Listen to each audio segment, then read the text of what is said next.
धमनी और शिरा को डिटेल में पढ़ा।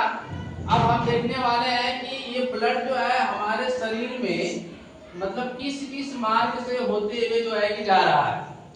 तो हेडिंग हो जाएगी शरीर में रक्त का मार्ग। ठीक, शरीर में रक्त का मार्ग। ये देखिए एक सुंदर सा हमने हार्ट बनाया है, ये हम लोगों का हार्ट है, ठीक ना, लड़कों का हार्ट है, ये जख्मी वाला हार्ट है। जख्मी हुआ है ना, उस्मिंदर का दिल जख्मी हो गया, उस्मिंदर का दिल जख्मी हो गया, बड़ा सुंदर दिल बना, ठीक ना। चलिए, ये तो सिर्फ जानने के लिए मैंने बनाया है, वैसे आप लोग हार्ट को अच्छी तरह से जानते हैं। वो हार्ट जो होता है मुट्ठी के आकार का होता है, हमने कल उसको अच्छे से पढ़ लिया, ठीक ना। अब देखिए ये हार्ट से ब्लड जो है जब शरीर से बाहर की तरफ निकलता है 120 के स्पीड से जब निकलता है तो किस रास्ते से होते हुए जाता है? महाधमनी से।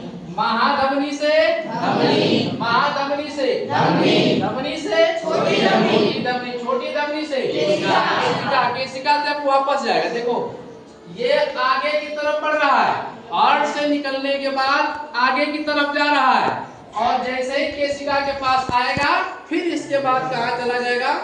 वापस। वापस अब वहां से वापस जाएगा, वापस बोले तो हार्ट में। तो हार्ट में जब जाएगा तो सबसे पहले क्या मिलेगा? छोटी शिरा, छोटी शिरा से शिरा, शिरा से महाशिरा, महाशिरा से हार्ट, महाशिरा से महाशिरा से महाशिरा से हार्ट। कोई दिक्कत?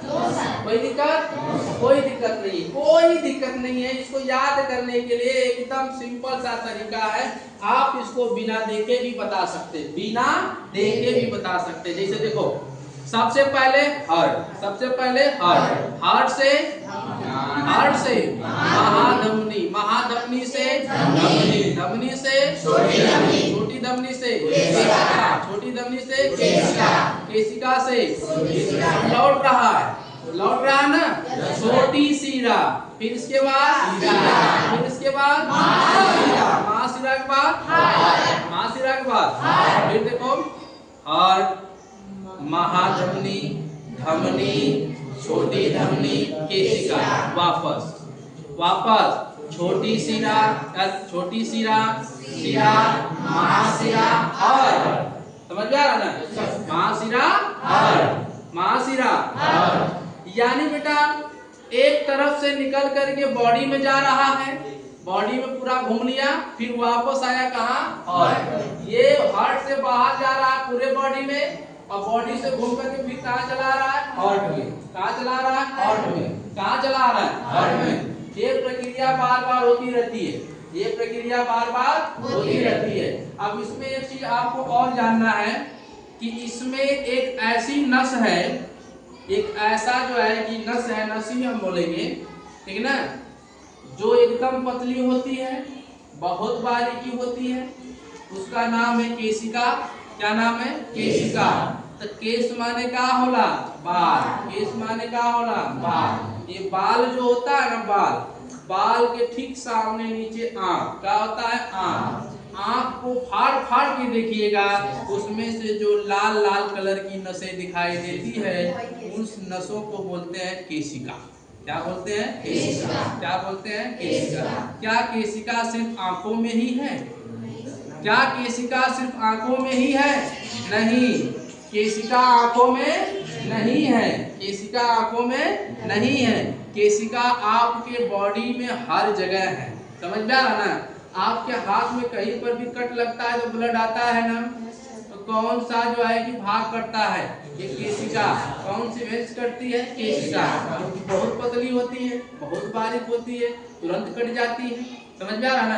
अब कटने के बाद ब्लड बाहर निकलने लगता है। समझ में आ रहा ना? ब्लड बाहर निकलने लगता है। तो ध्यान समझिएगा, महाधमनी, धमनी, छोटी धमनी, केशिका, केशिका के बाद छोटी शिरा, शिरा, महाशिरा, फिर हार्ट, फिर हार्ट में आ गया। आपसे प्रश्न पूछा जाता है वो कौन सा भाग है जहां पर शुद्ध और अशुद्ध दोनों प्रकार के, शुद्ध और अशुद्ध दोनों जो है कि ब्लड पाए जाते हैं। शुद्ध भी पाया जाता है और अशुद्ध भी पाया जाता है। तो आपका आंसर होना चाहिए केशिका। देखिए इधर से शुद्ध होकर के गया केशिका, केशिका में गया, यहाँ तक पहुंचा शुद्ध था, जब रिटर्न हो रहा है यहाँ से ना अशुद्ध हो गया। समझ में आ रहा? तो ये वही भाग है जहाँ पर दोनों तरह के ब्लड पाए जाते हैं, शुद्ध भी पाया जाता है, अशुद्ध भी पाया जाता है। तो आपको याद हो जाएगा ना? कोई दिक्कत किसी को? कोई दिक्कत नहीं है, इसको आप ऐसे याद रखिएगा। बहुत सुंदर सा ये चित्र भी है और ये तरीका याद रखिएगा, कोई ज्यादा नहीं। 1 2 3 4 5 6 7 8वें में पहुंचा देना है। समझ में आ रहा है ना? 8वें में पहुंचा देना है। एक बार ऐसे हाथ घुमाएंगे बाहर की तरफ, फिर बटोर करके अंदर। समझ में आ रहा है ना? ये आपको याद हो जाए। कोई दिक्कत? कोई दिक्कत नहीं है।